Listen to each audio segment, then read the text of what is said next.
Booyah Recruiting Nation, NCC Totimeh here. Welcome back to episode 12 of Uncharted Waters with the one, the only, the people's champ, Admiral James Waters. Today we have two guests. The field has many names for this guest. The Avengers, the Justice League, Captain's Planet's team. We have N33 in the building with us, the director, Lieutenant Commander Olson, and the DLCPO, Senior Chief Bailey. Thank you so much for being with us. Thank you so much, Chief. Booyah. So, Lieutenant Commander, can you tell us a little bit about your journey or how you got to this point to be the director of N33? Well, I joined the team in April of 2024, just right after battle stations started. So we were doing that process improvement. We've really significantly cut down on the timeline for decision process and waivers. Yeah, I think it's really important to highlight it's not after battle stations, it's after it started. So you arrived while Battle Stations 1 in April was in run and just jumped into the middle of this, massive effort to get after the waivers that we were processing at the time. Absolutely. And I had a bit of a heads up that there was some process improvement opportunity. I'd reached out to the command beforehand, but definitely got my feet wet very quickly learning about the complexities of the medical waiver process. Yeah. So, Senior Chief Bailey, can you tell us a little bit about yourself? I've been in 19 years. I've been here since April of 2022, just in the fight. Yeah, and I think also, so you were here well before battle stations, but you arrived shortly after MHS Genesis went into run. So you've been living the MHS Genesis dream the entire time that you've been here at Navy Recruiting Command. Isn't that right? Yes, sir. Yeah, it's been a hoot, I'm sure. It's been a journey, sir. It's been a journey. Yeah, absolutely. Love it, love it. So, Senior Chief, can you tell us a little bit about what is N33? Awesome. So N33 is basically we review enlisted and officer candidates after they've at least gone to MEPS. And so they're based on the DOTI, so our standard that we use, they're disqualified for something. So they come to us, the service that they're trying to join, to get to yes or or make a decision on the applicant whether they can join or not.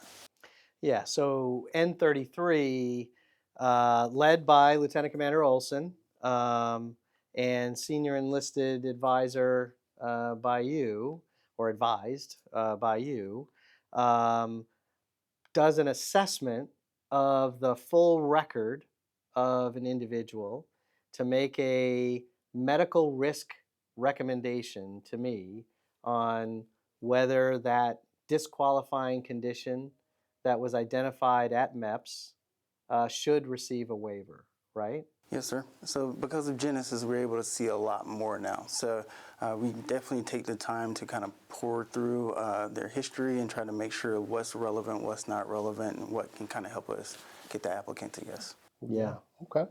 Ma'am, can you talk to us a little bit about the standardization or the process in standardization when it comes to the overall goal of N33? Absolutely. So as Senior Chief alluded to, we do have a primary reviewer that reviews our records originally and kind of pulls together those outside records, what the Chief Medical Officer has identified. And then that then goes to a secondary reviewer, which is going to be a licensed independent provider, such as a nurse practitioner, a PA, or a physician. And then they will also review that same documentation, also look at that outside documentation as well, and pull together that recommendation. And either if that recommendation is yes, then we go ahead and issue that waiver and close it out. And if we aren't able to get to yes at our level, then we pass on that information to the region for the next level of review. Yeah, I think it's really important to pause for a moment and kind of talk about a little bit about the system that we're dealing with here. So MHS Genesis, which a lot of people have heard that name, is an electronic health record system that is the Department of Defense's system of record for maintaining health information. That system, though, has the ability to interface with many other electronic health systems through this what's HIE, Health Information Exchange.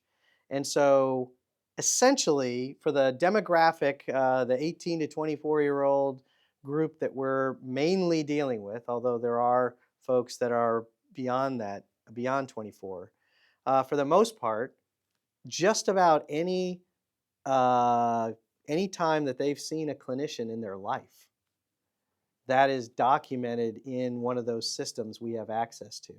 So we went from a world before Genesis, which came into play a couple of years ago, where it was really dependent on what the individual reported, unless they were the dependent of a service member, where we would have that record, to the world today where every encounter with a clinician is documented somewhere in that record. So it basically just exploded the amount of information that we have available to us.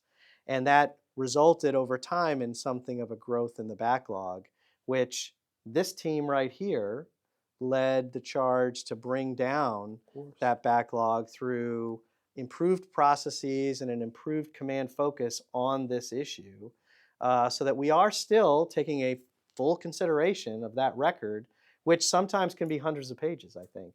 Absolutely. So it can be very dependent. Just in some cases, we don't have access, or that they don't have a lot of outside records. In other cases, we have very comprehensive outside records. Yeah, what's the largest one that you remember? About like 600 pages. So it really is like if they have access to healthcare and how much they actually used it. So a lot of people have used it. And how many issues they have, right? So you might have somebody that doesn't have a lot of significant issues, but interfaced with healthcare a bunch because they had really good health insurance, really nervous parents, whatever it is.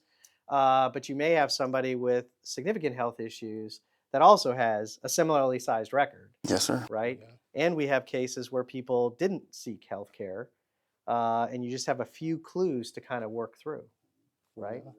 Yeah. So, ma'am, the question that I know all recruiters want to know, can you speak a little bit about what goes into that decision matrix?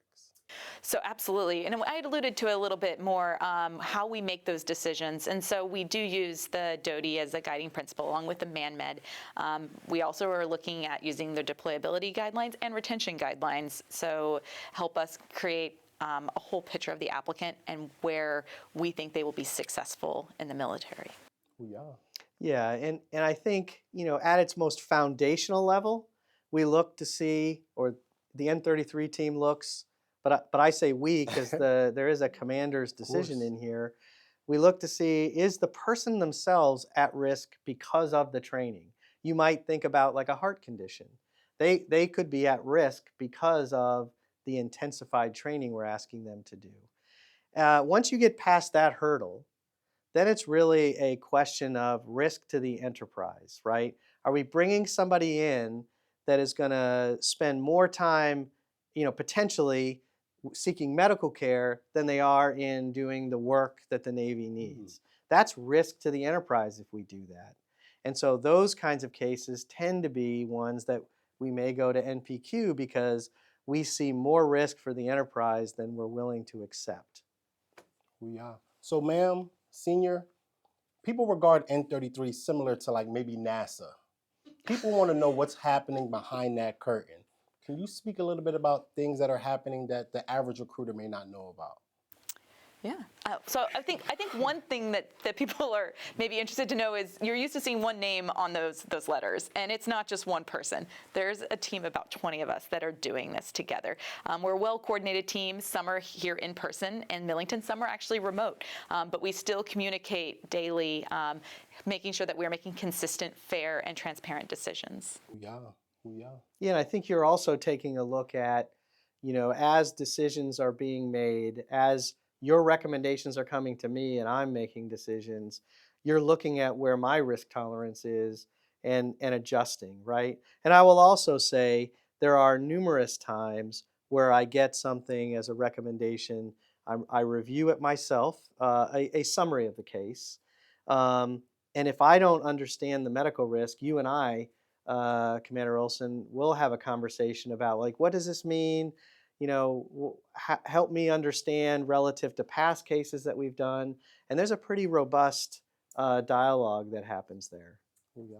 Oh yeah. And also, can you talk a little bit about this idea of specialty leaders and how that works in this process when we get really kind of complex cases? Absolutely. So if there's a case, again, we have in many cases robust documentation that's already available to us.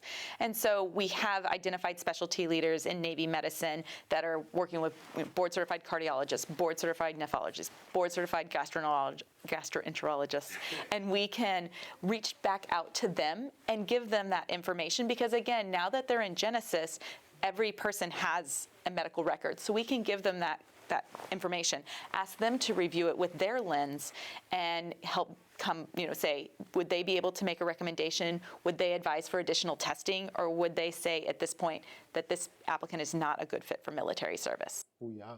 Oh yeah. So Senior Chief, having the longest tenure in N33, do you have a perspective on what you look at or view the system to be ideal, most likely? Yeah, what Chief Totimeh just said is you're the old man of the scene. Sir, I have a lot of gray hair, so it's okay. But at least I have hair, it's okay.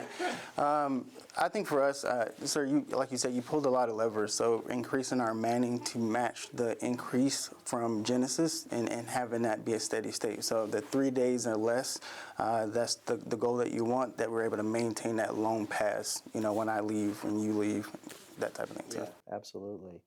And, sort of think through this. Just a couple of months ago, we were looking at timelines that were significantly longer than 3 days.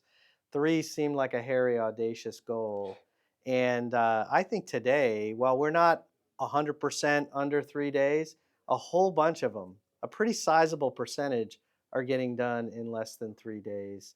And it's really the more complex ones, the ones that, that are coming toward to likely be a no. We have more steps to get to no than to get to yes. And that's to just make sure that we've really thought through. All of them require a medical review. But to get to no, that's coming to me personally. And so that may take just a little bit longer. But one of the things that I've learned through this process, and I think that we've come to work together well on, is that speed of decision is a quality all its own, right? I think one of the philosophical changes that happened, and Amy, you can certainly speak to this if you'd like, is prior to my tenure here, there was a real push to explore all of the details to try to get every single case to yes. And today, I think we're quicker to recognize, even if we did an ad info, meaning we sent it out for a referral, and got something back, it's highly unlikely that we would get to yes. So it's more important to just get to know and move on. No, I think that's key, that the speed of decisions, while still doing a thorough review, but also understanding that the applicants, getting that communication back to them, either, hey, we got a decision back to you and it's yes, or the decision is we want a little bit more information, but it's because we want you to join. You have potential here. We just need more information to get that final decision. And if it's still a clear cut, this isn't good for military service, we're also getting that decision back to them so that they can at least have that closure and be able to plan forward. And I think recruiters should really understand that if we go out with an ask for additional information, we see potential to get to yes. There's just not, with the information we have right now, it would be a no. But if you come back with the cardiology consult, with the letter of activity, with the optometry exam, whatever the issue is, there's a potential to get to yes. Yeah. So that's really important. Yeah. So, ma'am, before we close out episode 12, what's next for N33? So there's a couple of things, and Senior Bailey already alluded to a little bit, is that we are increasing our team. And so we're very excited about that, and we're excited about improving that training plan as they come on board so that we have that robust team going forward. And the other thing that we're still continuing to leverage is Genesis, and I think there's still more opportunities to explore how we can communicate effectively in Genesis, especially going back to the MEPS and the Navy Liaison Office. I think there's a lot more opportunity to explore there, and hoping that we can continue to improve that feedback loop with those applicants and make it an overall improving the experience of going through MEPS. Yeah, Yeah. absolutely. Yeah. Sir, closing remarks? Yeah, absolutely. I just want to reiterate how proud I am of N33, and in particular these two. You know, Senior Bailey as the senior enlisted leader for N33, keeping all those corpsmen on mission, on track, on time, doing the primary reviews, super important, through the battle stations and all of that. And then Amy jumping in, like you arrived here in the middle of battle stations, went through that. I mean, you really did some Herculean work there, recognized we needed a second battle stations. We jumped in that together. You're leading well, and just phenomenal success of N33 directly contributing to making mission in April and May. Absolutely. And on. And I hear over and over from the field how the world has changed with respect to medical waivers. And I want Recruiting Nation, as you're looking at this podcast, these are two of several folks that are, you know, as we said, more than 20 folks that are in N33 that are doing this day in and day out, reviewing. I mean, the average number of cases that you all are reviewing is like 20 or so, isn't it, per person? Yeah. So 20 multiple page, deep looks at people's medical records. Hoo-yah. So Hoo-yah. thanks for all you do. Thank you so much, sir. Shout out to the Avengers, N33. Recruiting Nation, thank you so much for tuning in to episode 12 of Uncharted Waters with the one, the only, the people's champ, Admiral James Waters. Chief Totimeh, out.